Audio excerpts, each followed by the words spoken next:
નમસ્કાર દર્શક મિત્રો, બ્રેકિંગ ન્યૂઝમાં આપનું હાર્દિક સ્વાગત છે. આપ જોઈ રહ્યા છો ગુજરાત ન્યૂઝ 24.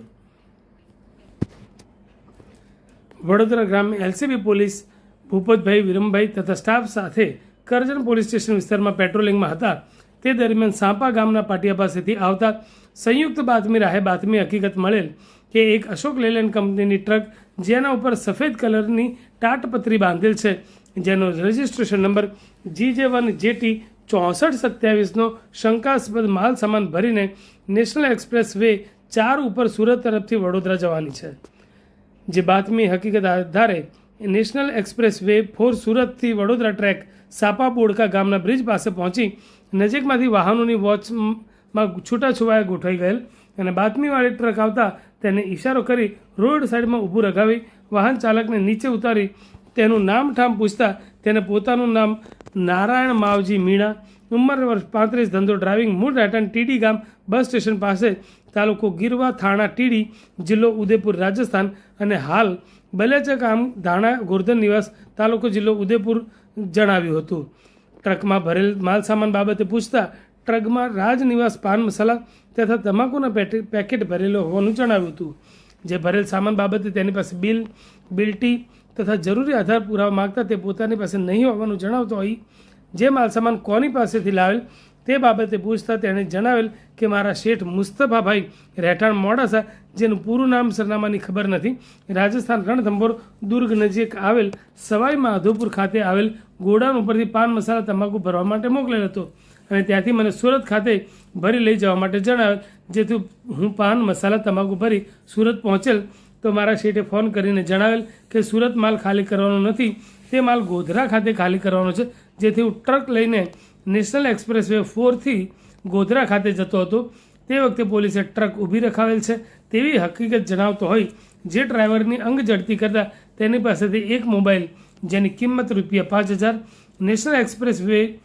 હાઈવે ઉપર વાહનોની અવર જવર માટે વધારે હોય ત્યાં જ્યાંથી પાન મસાલા ગુટખા ભરેલ થેલીઓ ગણવા માટે વાહનોને અડચણરૂપ થાય તેમ હોય, સદરહુ ટ્રકને કરજણ પોલીસ સ્ટેશનના કમ્પાઉન્ડમાં લાવી થેલાઓ ઉતારી ગણતરી કરતા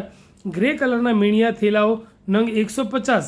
જે એક થેલો ખોલીને જોતા તેમાં સફેદ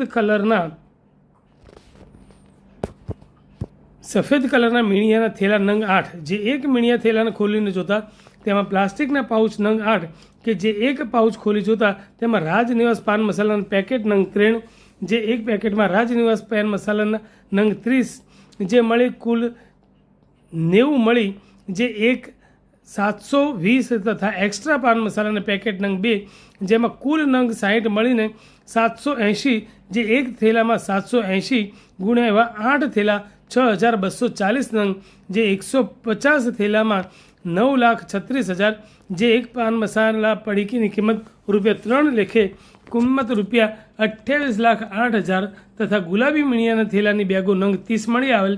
જે એક બેગ ખોલી જોતા તેમાં સફેદ નાના મીણિયાની બેગો નંગ 5 હતી. જે એક બેગ ખોલીને જોતા તેમાં નાના સફેદ કલરના નંગ 8 તથા એક્સ્ટ્રા પાઉચ નંગ 2, જે એક થેલો ખોલીને જોતા તેમાં પ્રીમિયમ ZN01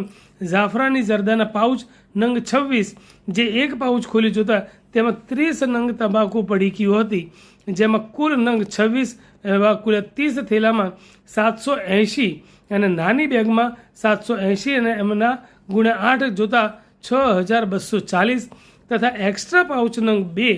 એક પાઉચમાં 30 નંગ લેખે કુલ નંગ 60 મળી 6240 વત્તા 60 એમ 6300 નંગ, જે એક ગુલાબી થેલામાં